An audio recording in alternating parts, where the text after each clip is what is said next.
ఏనూరు కన్నులమ్మ సాధు సిద్ధులంతా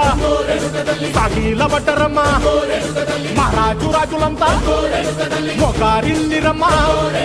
కోరిక కోరంగా రంగులు పూసినాము ఆశలు తీరంగా ఏసాలు వేసినాము నీకన్నా పెద్ద దిక్కులో కాన ఎక్కడుంది నైవేద్యం ఎట్టంగా మా కాడ ఏమిటుంది మనలన్నీ అడగిచ్చి వరమీయవే తల్లి కన్నా బిడ్డలను కాపాడవే తల్లి